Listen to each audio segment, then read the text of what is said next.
Guys ಸ್ವಲ್ಪ voice change ಆಗಿರೋ ಥರ ಅನಿಸ್ತಿದ್ಯಾ? ಅಫ್ಕೋರ್ಸ್ ಅನ್ಸಿರುತ್ತೆ, ಬಿಕಾಸ್ ನನ್ಗೆ ಹುಷಾರಿಲ್ಲ, ಗಂಟ್ಲು ನೋವು, ಶೀತ, ಜ್ವರ, ಕೆಮ್ಮು ಎಲ್ಲ ಒಟ್ಟಿಗೆ ಬಂದ್ಬಿಟ್ಟೈತೆ. ಹಾಸ್ಪಿಟ್ಲು ಬೆಳಿಗ್ಗೆ ನೋಡಿದ್ರೆ ಒಂದು ಸ್ವಲ್ಪ ಕಮ್ಮಿ ಇತ್ತು, ಸೊ ಹಾಸ್ಪಿಟ್ಲ್ ಹೋಗೋದು ಬೇಡ, ಟ್ಯಾಬ್ಲೆಟ್ ತೊಗೊಂಡು ಮಲ್ಕೊಬಿಟ್ರೆ ಕಮ್ಮಿ ಆಗುತ್ತೆ ಅನ್ಕೊಂಡೆ. ಸೊ ಜಾಸ್ತಿ ಆಗ್ಬಿಟ್ಟೈತೆ ಗಾಯ್ಸ್. ಮೈಸೂರಿಗೆ ಹೋಗಿದ್ದೆ, ಪ್ರಮೋಷನ್ ಇದೆ ಅಂದ್ಬಿಟ್ಟು ಅದನ್ನೆಲ್ಲ ಮುಗಿಸ್ಕೊಬಿಟ್ಟು ಬಂದಾದ್ಮೇಲೆ ಹುಷಾರಿಲ್ದಂಗೆ ಆಯ್ತು. ಇದೆಲ್ಲ ನಾನು ನಿಮ್ಮ ಹತ್ರ ಯಾಕಪ್ಪ ಶೇರ್ ಮಾಡ್ಕೋತಿದ್ದೀನಿ ಅಂದ್ರೆ, ನನ್ನ ಕಂಟೆಂಟ್ ಡೈಲಿ ನೋಡೋರು ತುಂಬಾ ಜನ ಇರ್ತೀರಾ. ಸೊ ನನಗೆ ಕಮೆಂಟ್ DM ಎಲ್ಲ ಬರ್ತಾ ಇರುತ್ತೆ, ಬ್ರೋ ವಿಡಿಯೋ ಅಪ್ಲೋಡ್ ಮಾಡಿ ಬ್ರೋ, ಫಸ್ಟ್ ಯಾಕೆ ಆಕ್ಟಿವ್ ಇಲ್ಲ ಬ್ರೋ, ಏನಾಯ್ತು ಬ್ರೋ ಅಂತ. ಅದಕ್ಕೋಸ್ಕರ ನಿಮ್ಗೆಲ್ಲ ಹೇಳ್ಬಿಟ್ಟಿದ್ದು, ಹುಷಾರಿಲ್ಲ ನಂಗೆ, ಅದಕ್ಕೋಸ್ಕರ ಆಕ್ಟಿವ್ ಇಲ್ಲ ಅಂತ. ಮೈಸೂರು ಹೋಗಿದ್ನಲ್ಲ, ಅದಕ್ಕೋಸ್ಕರ UPS ಬಗ್ಗೆ ತಲೆ ಕೆಡಿಸ್ಕೊಂಡಿದ್ದಿಲ್ಲ. ನಾಳೆ ಕಾಲ್ ಮಾಡ್ಬಿಟ್ಟು UPS ಏನು ಅಂತ ಹೇಳ್ಬಿಟ್ಟು ಕೇಳ್ತೀನಿ ಅವ್ರ ಹತ್ರ. ಆದಷ್ಟು ಬೇಗ UPS ರೆಡಿ ಮಾಡ್ಕೊಂಡು ಲೈವ್ ಬರ್ತೀನಿ.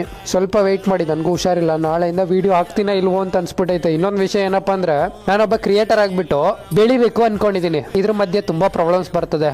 ಉದಾಹರಣೆಗೆ ನಂಗೆ ಹುಷಾರಿಲ್ಲ, ಅದೇ ತಗೊಳ್ಳಿ. ಇವಾಗ ಹುಷಾರಿಲ್ಲ ಅಂದಾಗ ನಾನು ವಿಡಿಯೋ ಅಪ್ಲೋಡ್ ಮಾಡಲ್ಲ ಅಂತ ಇಟ್ಕೊಳ್ಳಿ. ಈ ಸೋಷಿಯಲ್ ಮೀಡಿಯಾ ಪೇಜಸ್ ಎಲ್ಲ ಇರುತ್ತಲ್ಲ, ಅದೆಲ್ಲ ನಾನು ವಿಡಿಯೋ ಅಪ್ಲೋಡ್ ಮಾಡಿಲ್ಲ ಅಂದ್ರೆ ಡೆಡ್ ಆಗ್ತಾ ಬರುತ್ತೆ. ಸೊ ಡೈಲಿ ವಿಡಿಯೋ ಹಾಕ್ತಿರೋ